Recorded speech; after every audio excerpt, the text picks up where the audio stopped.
So yes, indeed, here we are today, the 7th of January, 2018, in the new year.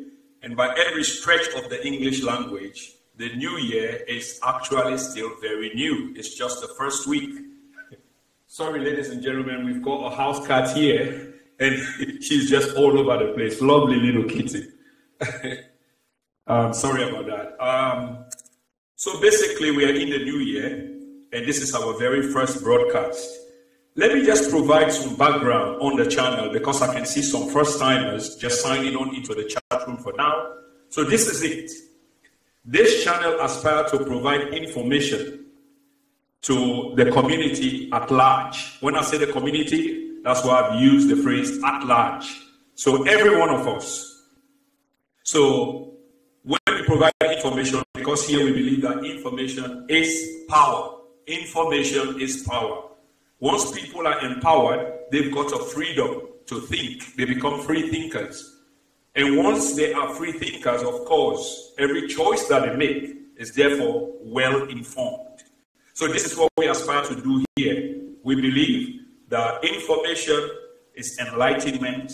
Enlightenment goes out of education. Education empowers people when they are informed. And once you are informed, you've got independence. And once you are independent, you enjoy freedom. And that freedom gives you the depth to think. So in an age of social media or information saturation, it is indeed a noble thing to do to provide a discussion where every one of us can come and sit together and bring our various ideas, all the shades of ideas, but in a tailored form, in a constructive and coherent form. Because this is the only way that we can be able to have any discussion of substance. You know, people have been manipulated because they are smart politicians. They are very smart politicians. And our social media, which we're going to be providing an in-depth analysis in a minute on, some people have mastered the art of social media, so they use it to their advantage. There's nothing wrong with that. But in that advantage that they're using it for, they are providing some misinformation, which obviously becomes some selfish motive. And because people are not informed, they tend to go that way. But here we believe once we provide that information for people, then certainly, the decisions that people make, especially elections here, you can see already, they are already all over the place on social media, trying to cajole, trying to persuade us. And in no time, it's going to go the other way. But people are wising up. So this is what we aspire to do here in the then and now, providing the information necessary so people can make informed choices. Now let's boil down to social media a little bit. Let's provide some background and in-depth analysis on social media. Okay? We have to go back in time since man began to crisscross the face of this earth. There's always been an aspiration to maintain contact with the loved ones they are leaving behind. It could be vice versa. The loved ones that have been left behind are aspiring to find ways in order for them to be in contact with their loved ones. Remember, man used to either go to far-flung places in the world for multiple reasons. Paramount among them was in search of greener pastures, which up to this day does exist. Up to this day, it does exist. Sometimes it was just for adventure. But we have to give hands up to them. Because without that, we probably will not be at the stage where we are today. So man in his innovative ways have come from that time to this time when suddenly they've bridged the gap of communication. And this is why we want to provide an in-depth analysis in terms of social media.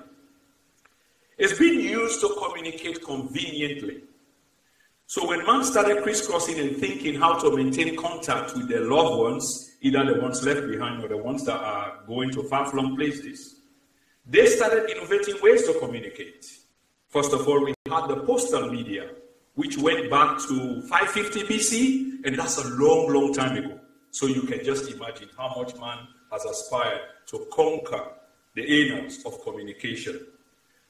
So they developed all kinds of crude methods, but you never try, you never get there. There's an ancient Chinese proverb which says, The beginning of a mile starts with the first step.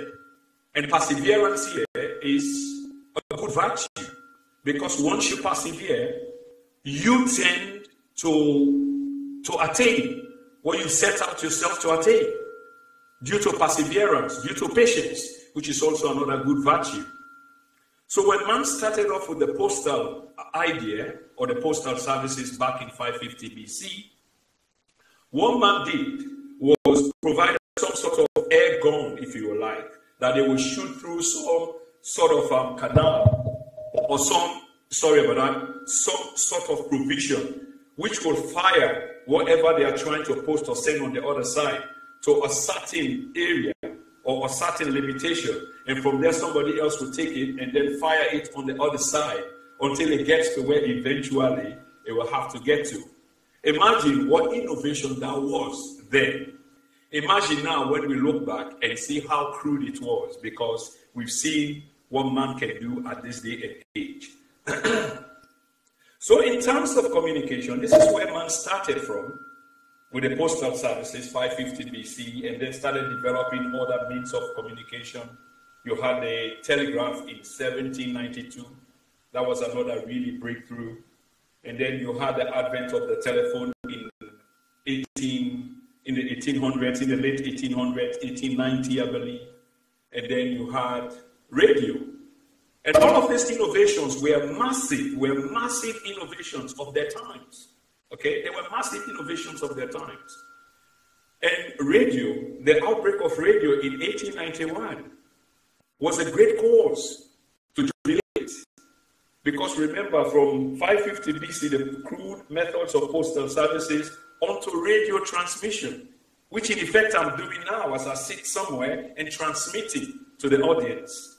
So man has come a long way in their quest to find a way to communicate conveniently. And it's that aspiration which has led to what I am doing today, that I am communicating with people conveniently from somewhere very, very convenient. And I must congratulate the people who are in the chat room, who have signed on, here to listen to this all-important program. Just a reminder to all those who have just joined the chat room, this is the great discussion on social media. In other words, what relevance has social media got on our political landscape? How is it changing our landscape? How is it changing our politicians, the direction that general politics is going to, the dynamics of politics as a consequence of social media? So I'm providing a background analysis. There's also a second segment to this discussion, which is, do you think social media will be of any consequence, will be of any relevance, any impact on the upcoming general and presidential elections in Sierra Leone? And then finally, in the final segment of this program, we are also going to be talking about recent election results in Africa's oldest republic. That's the Republic of Liberia, in which one-time soccer superstar George Mane Weah is now finally the president-elect, I believe the 25th president of the Republic of Liberia. We're also going to be providing some analysis on that. So keep tuned, and at some point, this is an interactive program. You can give your comments in the chat room. You can say how we're doing. If you want to advise, you can advise. In a few minutes' time, we'll be opening the phone lines, so you can call and let's hear your view. Remember, this is not a monologue. We want a dialogue. We want a discussion. We want to hear your views on the issues that we are discussing. We are here to stay. We are here to make the difference. But we can only do this with you on board. This program is non-partisan. It's much more like a community program. It's not limited to one geographic location. It's rather global. It should have a global appeal. Okay? So we're expecting everybody to participate. So if you ask a question about maybe the Gambia today, it's not because we want to limit it to the Gambia or only want Gambians to participate. Any one of us can participate. We want a kind of geopolitics, if you like. On this channel, we've got a diverse range of people.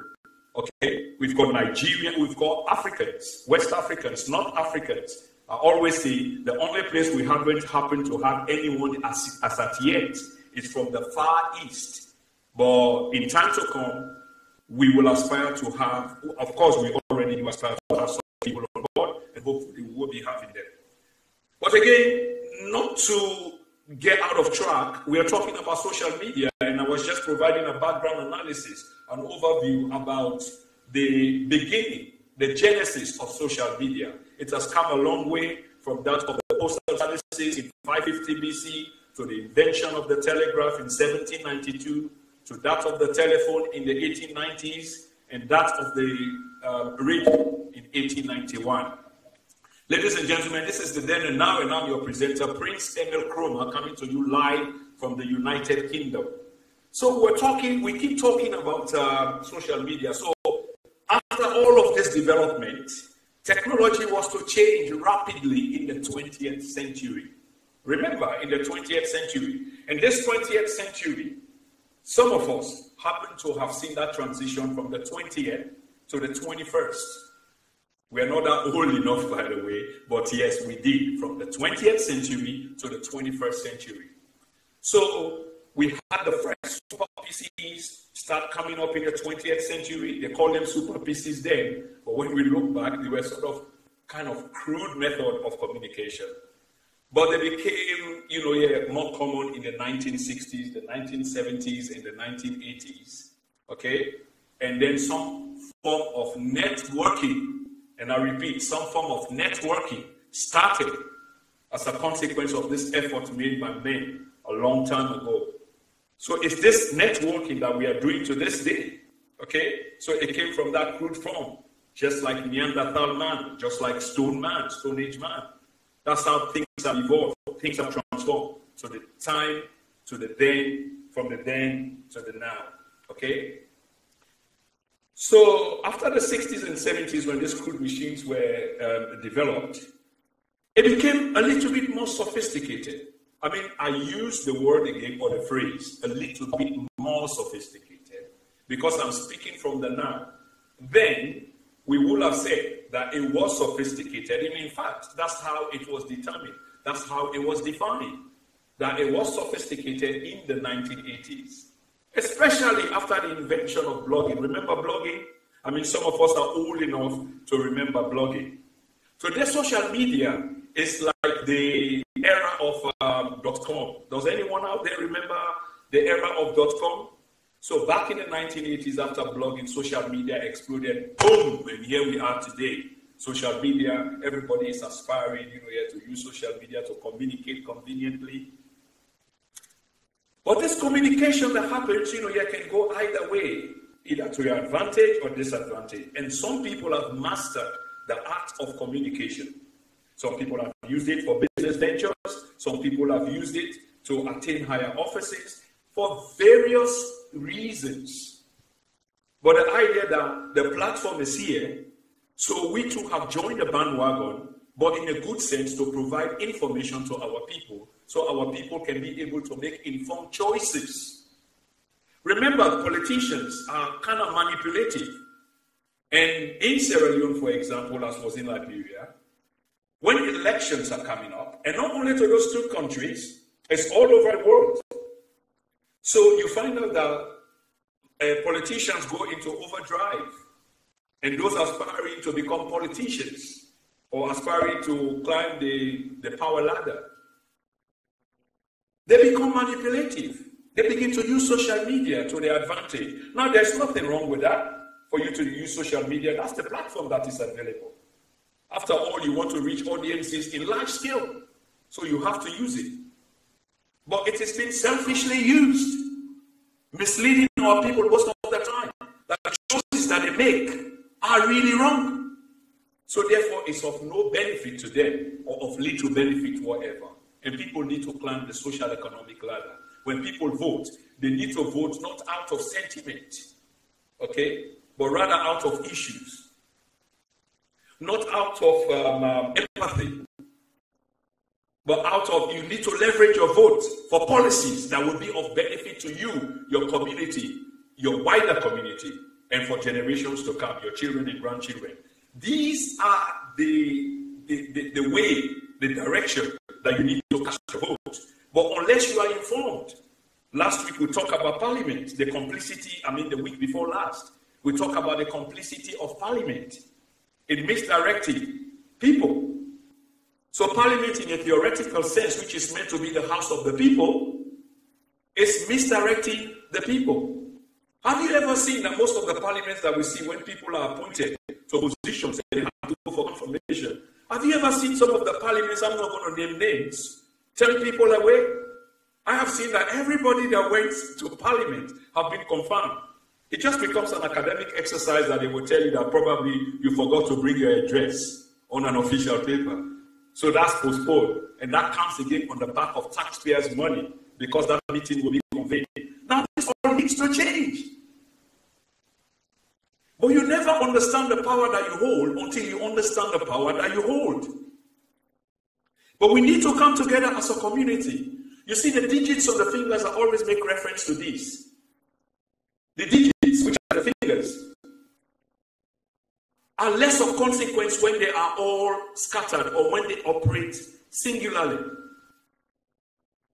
But when put together as a fist, of course they are powerful enough. They are powerful enough to make a change. Sometimes they say we are not of relevance. And why? Because they are taking advantage of us. Because we are acting on individual basis. We are channeling our votes instead of thinking about our countries and the future of our countries and our people. We continue to vote or exercise our civic rights on the basis of empathy, on the basis of sentimentality. Family, this needs to stop.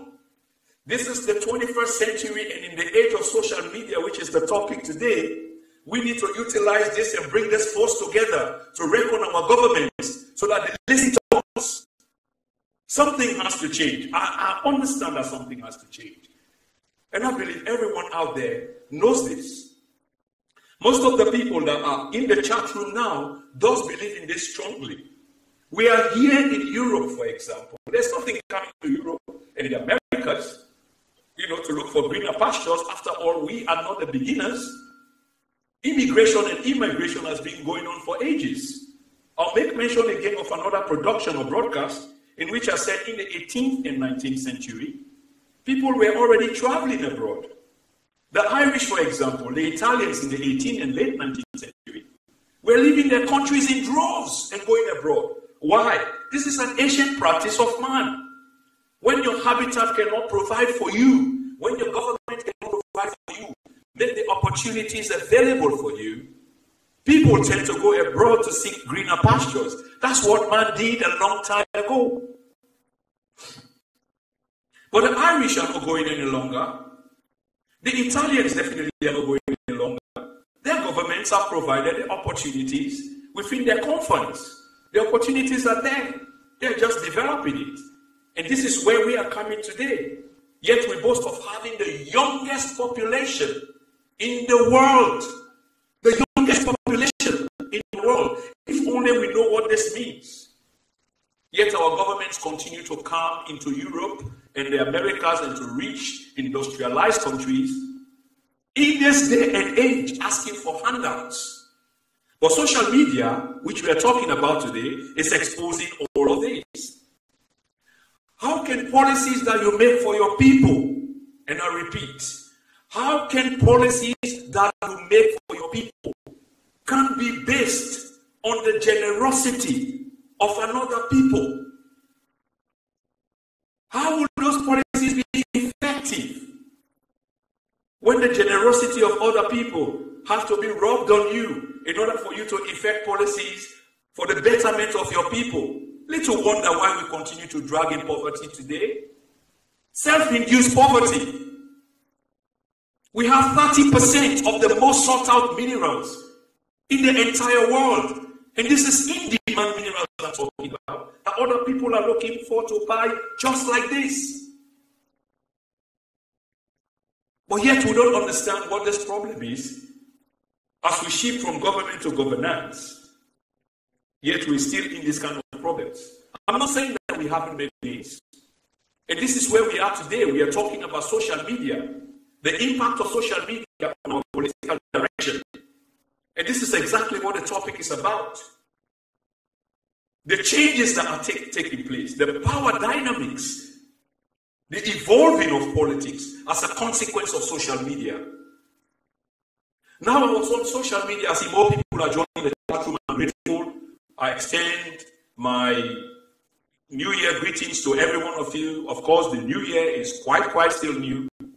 I'm here today in the studio with my co-host who will be joining me soon, Mr. Bangali Dauda Mansari. And for those that are just joining the channel, this is the Then and Now.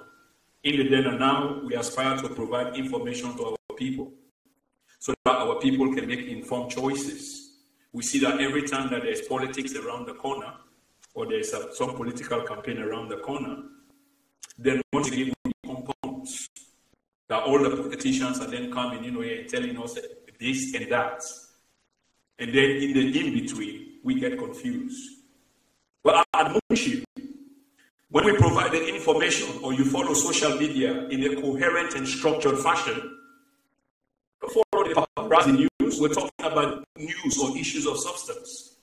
This is what you need to follow, family. So once you become informed, the choices that you make, therefore, are informed. So you become a free thinker as a consequence of social media providing the information that you aspire to have or that you're supposed to have.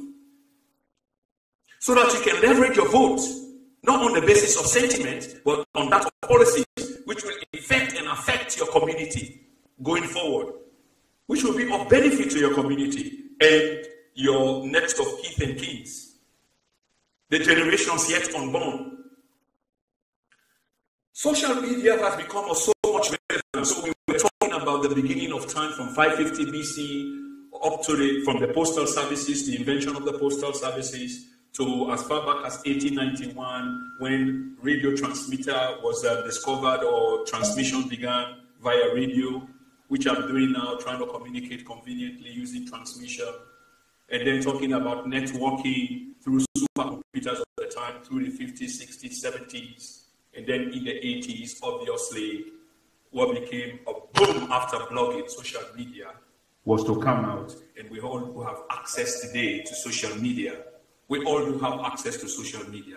But what we need to do is how to utilize this newfound wealth called social media to our advantage. So in the 80s, where I was, social media became really more sophisticated. Remember, you had a couple of medias that came up. The Blogger in 1999, remember that? Some of you may remember. And then you got a Friendster in 2002. You got MySpace in 2003. And of course, you got Twitter in 2006. And then the platform that I'm using now, which is Facebook, I think was 2004, which provided a platform for us to have this kind of discussion. So before then, you could not. And everybody from the White House, Donald Trump's White House, to the Queen of England, the Crown, to the Parliament, the mother of all parliaments in England, are all using social media to reach a large number of people. Okay? To reach a large number of people. And by the way, if you check us on YouTube and Twitter, we are also having a live feed there. So YouTube also became paramount on the stage in 2005. Okay? So when this was created, it was for the intimacy of users. Okay? And this is it. I'm here conveniently shooting out to people who are in their various convenient places and listening to this production. But ladies and gentlemen, this has to be about us. This has to be about us. Sorry, there was a brief bleep. This has to be about us. And we need to understand the advantages of social media. It is cost effective. This is one. It is cost effective. This is one. When something is cost effective, we have to use it to our advantage, isn't it? Obviously. I'm providing this information so that we become conscious. I'm providing the information again and repeat so that we become conscious.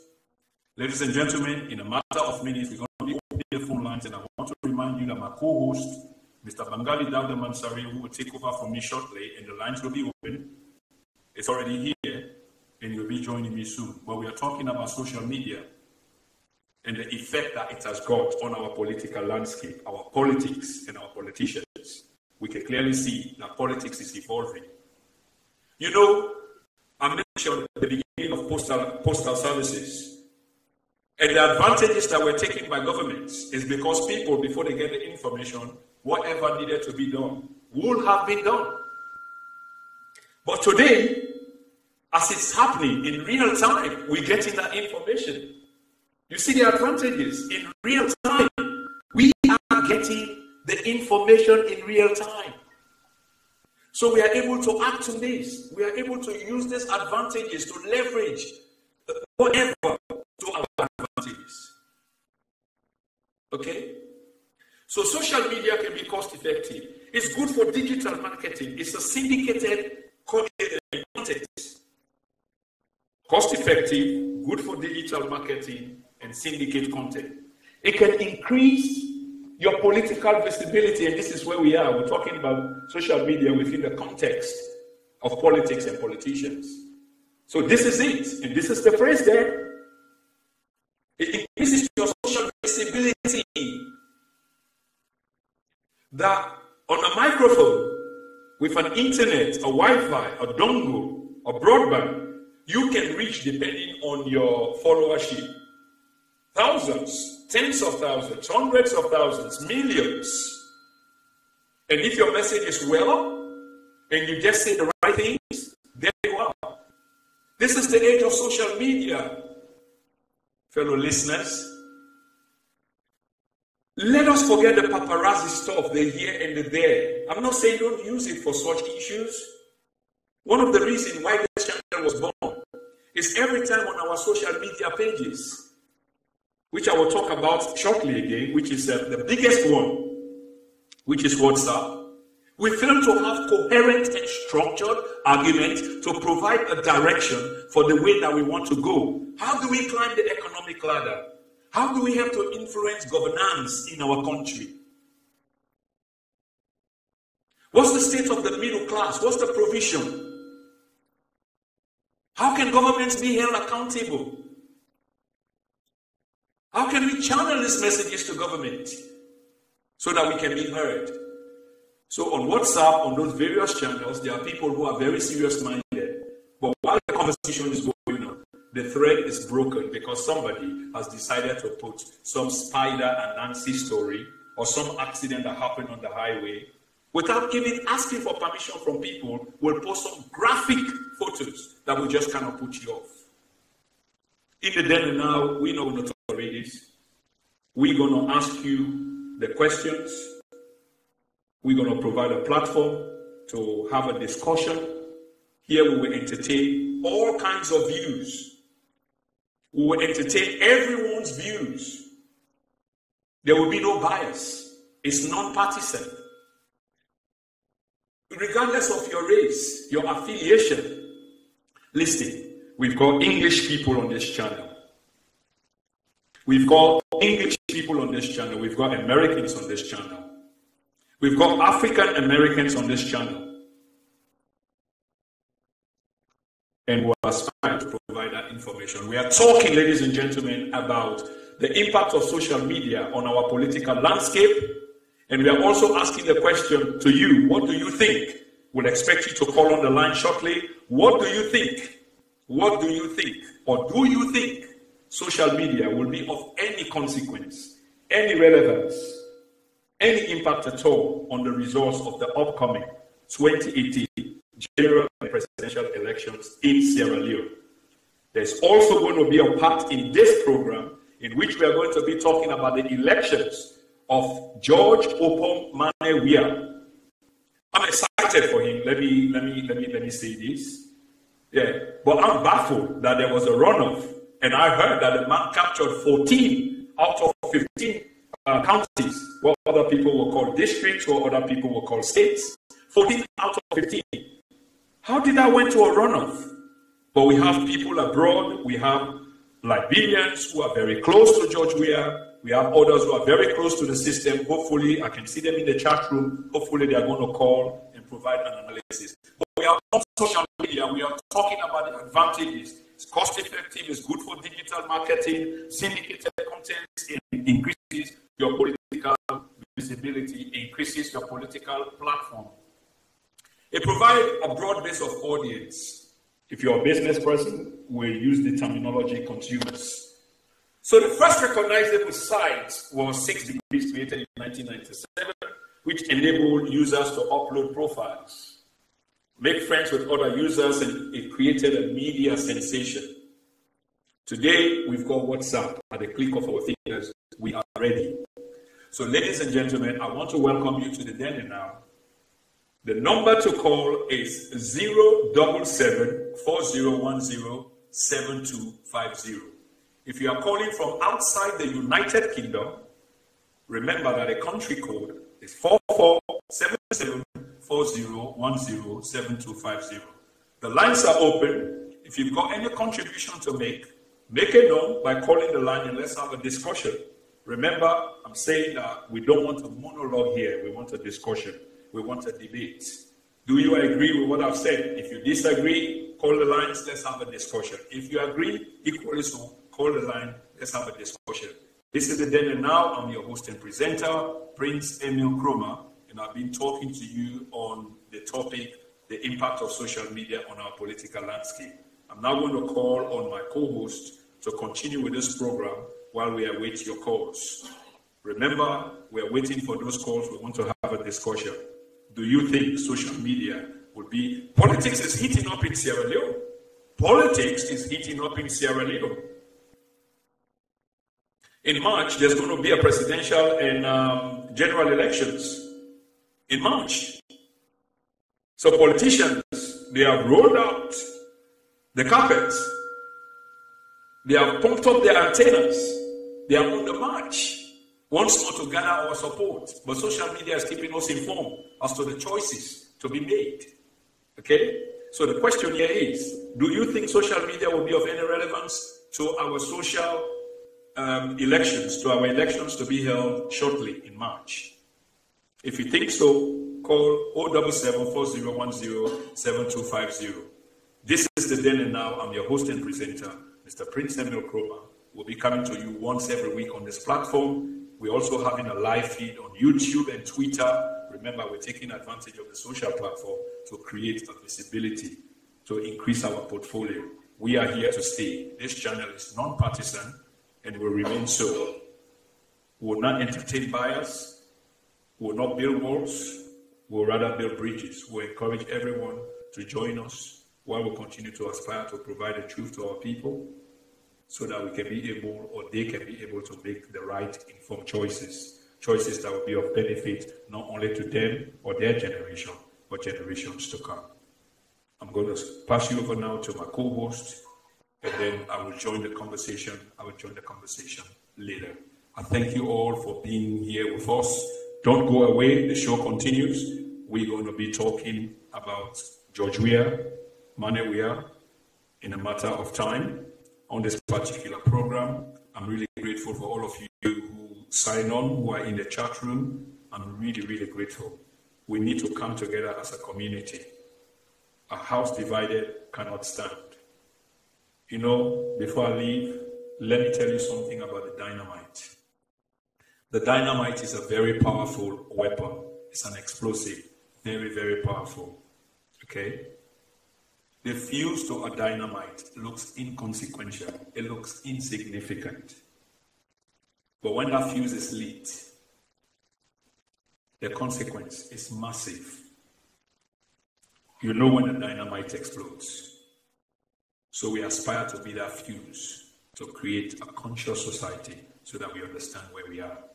So you tell me your experience you heard in those forums.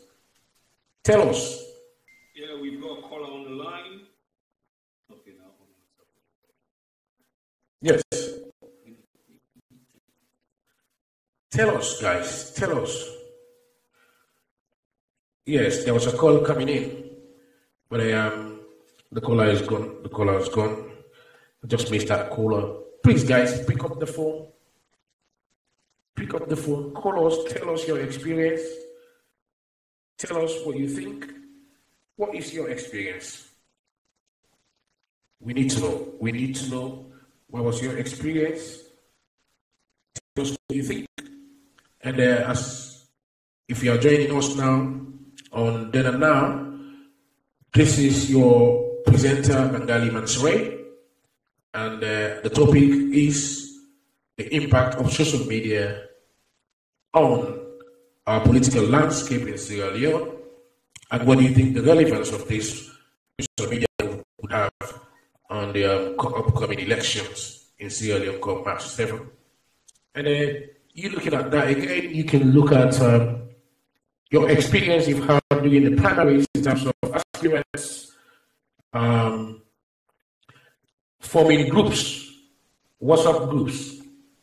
All the political parties had aspirants, and they all have WhatsApp groups, not probably one or two, plenty WhatsApp groups. You've been in one of those.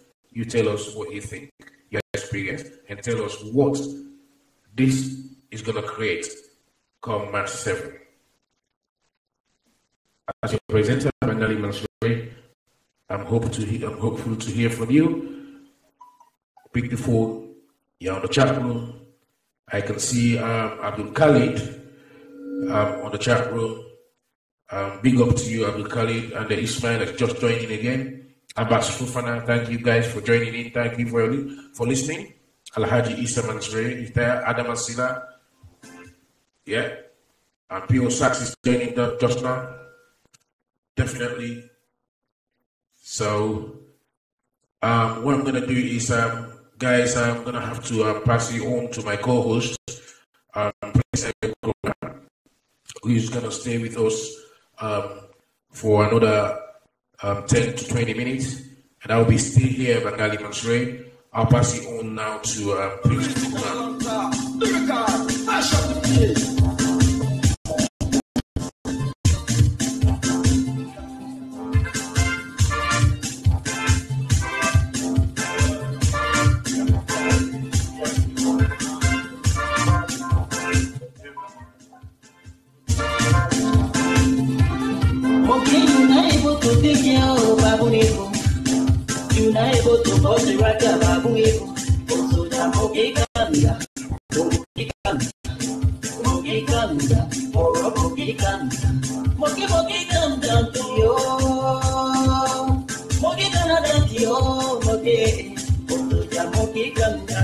Yes, indeed, family.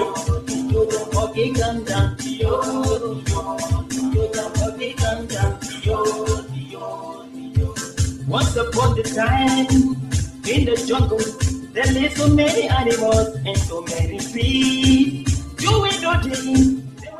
I want to move briefly into Georgia. But before I do, I want to provide some statistics behind social media that we'll be talking about. I won't be long. I'll be handing it over again to my co-host. But I've got people from around the world. I promised I was going to be speaking about George Weah. We've already started getting calls, so I'm just going to dwell into it, here briefly. But before I do, I just want to provide some statistics about social media, some facts, no opinions. Okay? With me here, as you can see, I hope you can read this. It reads, social media's threat to democracy. Social media's threat to democracy. This tells you how powerful social media is, and this is the narrative I've been trying to peddle out there. How powerful social media is. That on The Economist, this is a major magazine, Western magazine. The headline there says, or the cover page says, social media's threat to democracy. So, folks, family, listeners, this is how powerful social media is. Social media can bring governments down. I'm not saying go bring a government down. I'm just trying to, in a literary sense, tell you how powerful social media is when people are organized. But at the same time, I want to create an awareness, because this is technology. There are powers that be that can turn this down, that can shut this down. So once it's against them, they can shut it down, okay? We see the President of the United States, for example, he uses his Twitter account. Unconventionally, he uses his Twitter account, which is social media, to communicate to his fan base. And it's working well for him, because what he does is that he meanders around the the press corps, the conventional press, which is creating a kind of friction, but that's their business. I'm just saying, this is how powerful social media is, and therefore we need to harness the energy of the social media and drive it towards our advantage. We see what happened in Iran recently, in which there was a demonstration and people started using social media to organize. We can go back to the UK here where we are, in which protesters back in the summer, a couple of years ago, used social media to organize themselves. So that's how powerful a tool is. But that also tells you the disadvantage in which government can shut this down. Okay? So some statistics here is like, when I speak about a certain, context which I belong to. And this is about Africa and Africans in the wider diaspora and back in the motherland. Okay? Africa once upon a time was the focus. And Africa, once again, in a geopolitical sense, is again becoming the focus. The battle was fought there, we were abandoned, and the battle lines have been drawn again. The goodness about this time is there's a west-east sort of warfare in a literary sense again, brewing. In other words, to be specific, you got the Chinese, and then you got the Westerners, the Americans, and you name it. So the battle lines are being drawn again in Africa. How can we use this to our advantage? Because even the soil is being taken away. Okay, that's good, but is it benefiting us? Because the greater benefit of the many is better than of the few. So here's some statistics, ladies and gentlemen. When WhatsApp was founded, it was founded first of all by two. I said WhatsApp is the most widely used.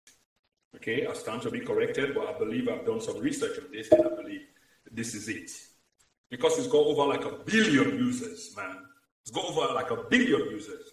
And this was founded by 2 times ex-employees of Yahoo, which is another social networking site. So you see, librarians say John Palmer waits on John Rice. Okay? It's got a mobile messaging app. And in Africa alone, and this is what I wanted to talk about, in Africa alone, there are over 650 million users. Over 650 million users. And this statistic is from the credible, if you believe it, it's from the credible World Bank and the African Development Bank, ADB. Mobile phone users. So we've got the most youthful population in Africa. Okay? And 650 million people in Africa are using mobile network. For all sorts of reasons, money transactions, communication, messaging, which I'll break down a little bit later. I've got a few minutes though. But just before I go into the George Weah thing, we're talking about social media. And one thing I must make known to you, ladies and gentlemen, is this channel has got depth. We aspire for it to have depth. So we're going to be talking about issues wherever, in far-flung places. Could be Japan. You don't have to be a Japanese to partake in the discussion. The discussion are relevant as we are today. So we're talking about social media within the context of politics, how it's evolving politics in Africa, our politicians, and the general direction that politics is taking us into. We also asked a question which was quite relevant in the upcoming general elections in Sierra Leone in March. Do you think social media will be of any consequence, will be of any relevance on the results of those elections to be held shortly? Pick up the phone and call. I will leave you with my co-host, Bob. Just before then, yet again we go. So, mobile phone has been a catalyst for growth in Africa. I'm giving you statistics from credible organizations, such as the World Bank. You could have your view, such as the World Bank and the African Development Bank. So, mobile phone users in Africa, over 650 million of them, is the catalyst for growth. Little wonder, ladies and gentlemen, why the attention is now once again focused in the continent, quote unquote, which some people call the dark continent. But that's where it's happening. Over 30% of the most sought out minerals in the entire world. 650 million users of mobile phones. This is technology. The youngest population globally. So everybody is kind of being driven into this social media thing. Okay? That's how powerful it is, and we need to organize. We really need to organize. We really need to put the information out there. And this is having an impact. But remember, again, they've got the capability to shut these things down. Remember, cell phones, landlines, there are people that are responsible for those channels. And if it's not playing up for them, which are mostly governments, but even in countries where they say there's independence, we've seen where social media platforms, Facebook, Apple, have been taken to court under some rules, either invented or some out of order rule to summon information that the government of the time wants. Don't want to go deep into politics because that is kind of probably in our next discussion. But we're talking about the advent of social media in modern times, the impact and effect it's having on our political population, our politicians and political landscape, and do you think it's of relevance to the upcoming general elections in Sierra Leone? Okay, ladies and gentlemen, we're talking about social media. Internet prices have lowered, and mobile phone definitely are kind of expensive but affordable back in Africa. But when I asked for my co-host to give me time, it was because I wanted to talk to my Liberian compatriots. So Liberians, here I come.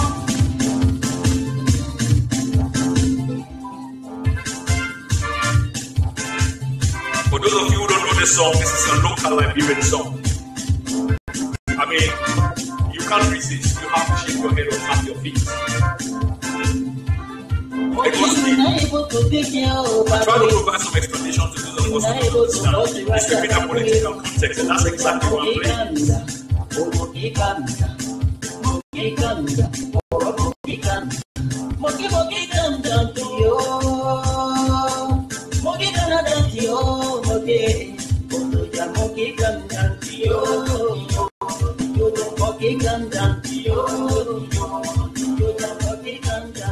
Clarence Yukonje Madison, welcome to the chat room.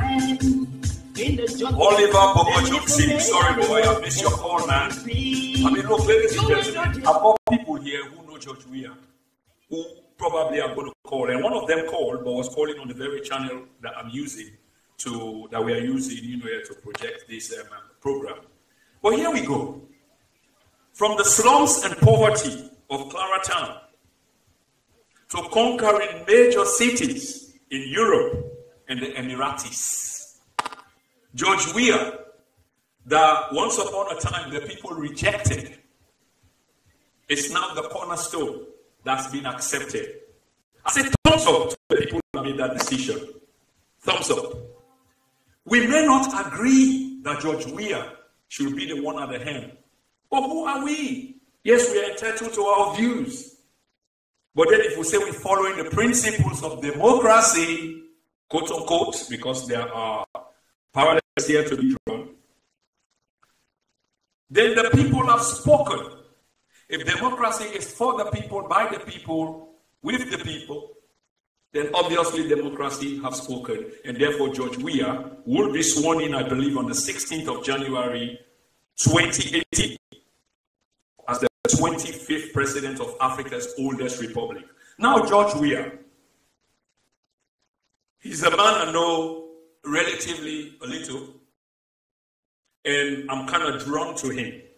And earlier on this program, I said we should learn how to leverage our votes on issues, on policies, which will be of benefit to us, our communities, and generations yet unborn.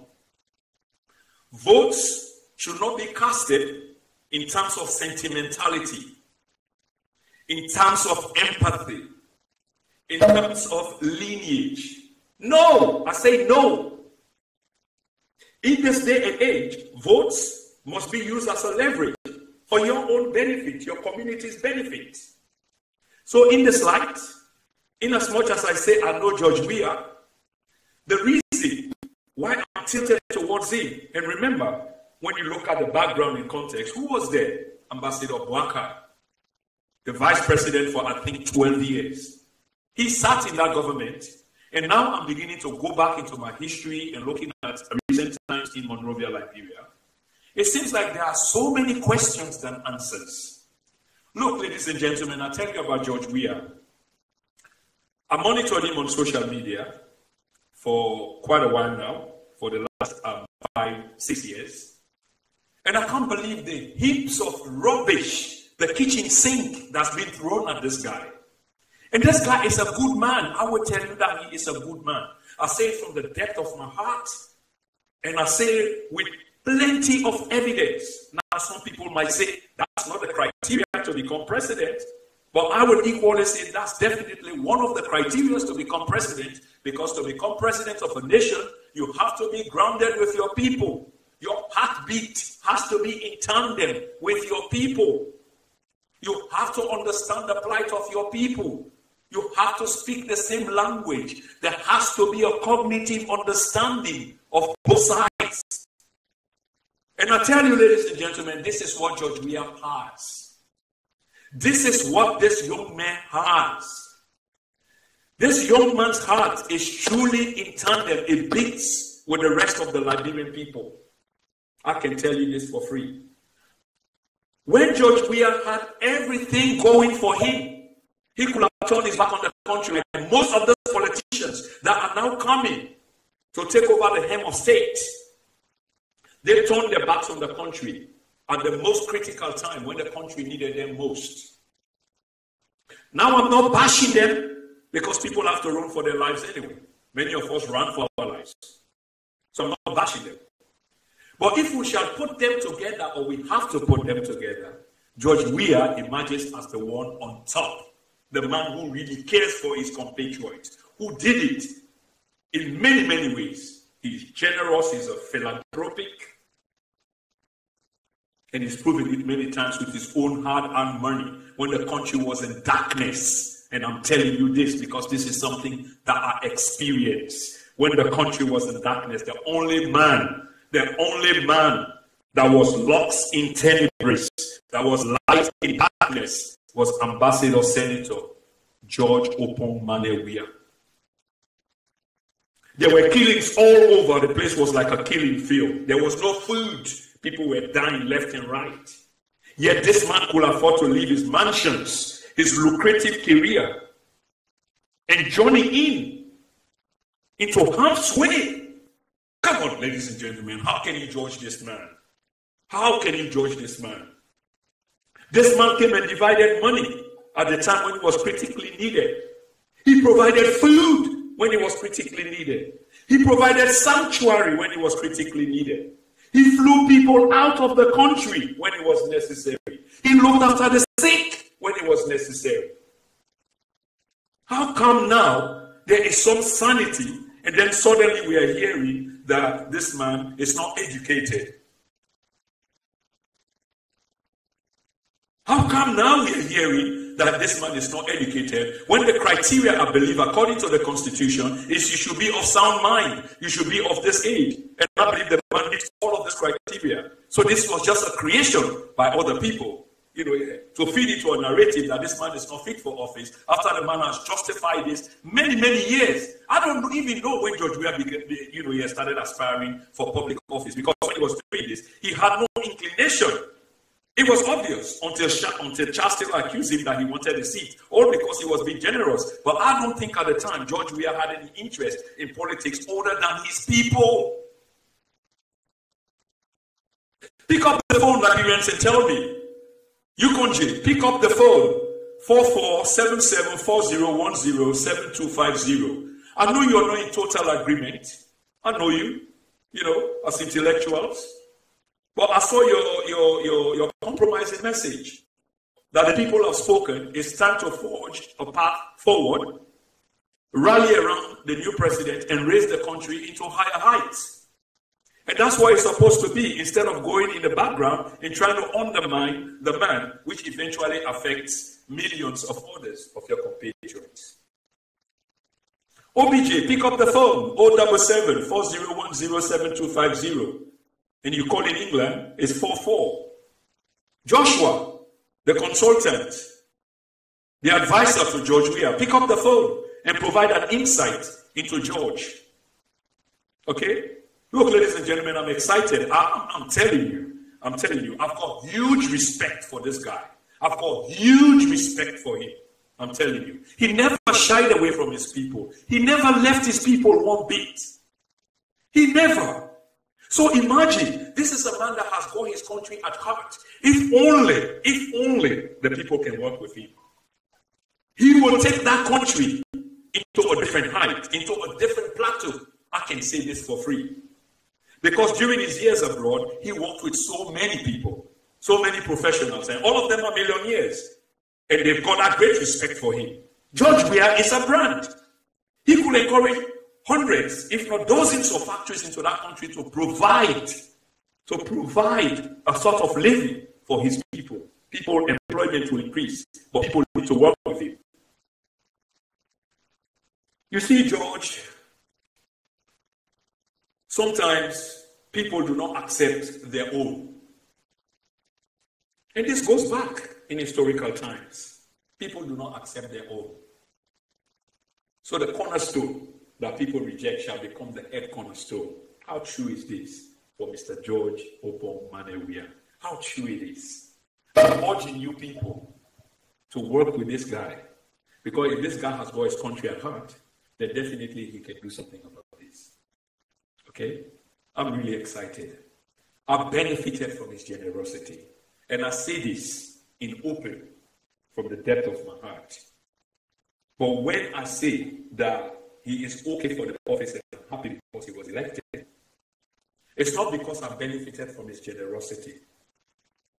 It's because in my unbiased mind, in my objective mind, as I said from the beginning, I've looked at the political landscape. Who did the man went against? A man who sat on the cabinet for 12 years, who was almost sleeping most of the time, if not all of the time, who never initiated anything of substance. And what they were saying, he was shadowing, a president. And today there are many disgruntled Liberians, but they are divided on political lines. But within those times and in the past, this man George Weah spent his personal money. He came down to the grassroots. Remember, this guy is not a small man, George is not a small man. He conquered Europe. He conquered the Emiratis. He is respected globally. It's the people that own the right to him that don't happen or seem to trust him and respect him. I wish that narrative could change. I know there are people that have got a different view to this, obviously, or not in 100% of what I'm saying. But this is the essence of this discussion. Remember, ladies and gentlemen, this is the channel Then and Now. And I'm your host and presenter, Mr. Prince Emil Kromer. On this channel, we aspire to bring to you information which we believe provides enlightenment. Enlightenment is a kind of education. And once you are educated, you are empowered. And once you are empowered, you have independence. And once you've got independence, you've got freedom. And with freedom comes the ability to free think. You become a free thinker. In other words, you make informed choices, which is absolutely necessary in this day and age, because for a long, long time, politicians have been manipulative. They've come to us only when they need us, and they are equally ready to trash us when they are done with us. But we say no more. We need to organize. We can't continue to languish in Europe and the Americas. Our children that we born must know where they come from and have some respect for those places. Our children need to respect the places where their parents come from. And if we can provide that ground for them, ladies and gentlemen, if we cannot provide that grounds for them, then they are going to be a lost generation, just like how we are. We are going to continue to languish in Europe. We've got the youngest population. We should harness that. Instead of our people journeying from back home and traversing through the deserts of Africa, through Mali, up to north, where they don't appreciate us, they don't accept us, to the Emiratis, to the Gulf, where we've seen what happens simply because of our color. Doesn't that make a general appeal to every one of us that something needs to be done? No matter your social status, watch yourself. You cannot be separated from the rest of the sheep. This is why it's essential that we come together. We urge our governments to provide the opportunities back home so that the natural habitat which these young people that are trekking, making these treacherous and perilous journeys, where eventually they become slaves, must stop. So that owners of government, to start first blood. Look at what happened in Israel lately. That's disgraceful. Again, who is it happening to? Black Africans. These people have been given the ultimatum to leave, and at the same time they have been bribed, because that's how they see us. That's how they see us. In order for us to be respected, that means the home ground, the motherland, has to be strengthened economically. We have to come together as a force to reckon with. Other than that, we will continue to be looked down upon. And that air of arrogance that some of us carry because we've got bachelors, because we've got masters, because we've got the PhDs, it amounts to nothing because you were given by someone. And then that separates you from the brother, your bunch. The common denominator for us is the color. I'm not speaking about color here, ladies and gentlemen, before people begin to take it differently. Again, ladies and gentlemen, don't forget to be on the Then and Now. This is a channel which has a live feed on Twitter, on YouTube, on Instagram.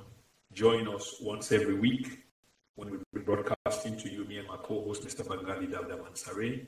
The channel belongs to everybody. It's a community global channel where we will discuss issues. And the issues are not only related to a particular geographic people. Anybody can chip in. Let's have a discussion. That's what we aspire to do with the information that we are providing. With this, I want to wish everybody a happy new year just before I leave you with my co-host to wrap up the program. The year, like every stretch of the English language, is relatively new. It's the first week. For those of us that transition into the new year in peace and love, in good health, we must give thanks and praises. For those who did not transition at all, who met their demise, we say may their souls rest in peace. For those families who are encountering trouble, in one sense or the other, who are going through some kind of trauma, we can only pray for divine attention, for divine intervention. We pray that 2018, all the meditations of our hearts will be our portion. And these are things that we ask for. Until then, join us again next week when we'll be coming to you with another hot topic for discussion as politics heat up in Sierra Leone. So all those that have contributed in the chat room today, I am really, really grateful. I'm really, really thankful. And I must leave you now. I'll leave you in the good hands of my co-host. Until next week, ladies and gentlemen, I will be talking to you again on this channel for the Then and Now. I am Prince M. I'm Finish Off and round up. As I said, I had 5 minutes earlier on. The program is coming to an end. Thank you all for tuning in. God bless you all. And I will say again, Happy New Year to you, Jay Musa, Mohammed Sheikh Odile Oki, Mohammed Dauda Odile. I thank you guys for being there, and I expect you guys to join us next time, which is next Sunday, same time, same place. And this is your presenter, Bangali Mansure. Good night, and thank you all.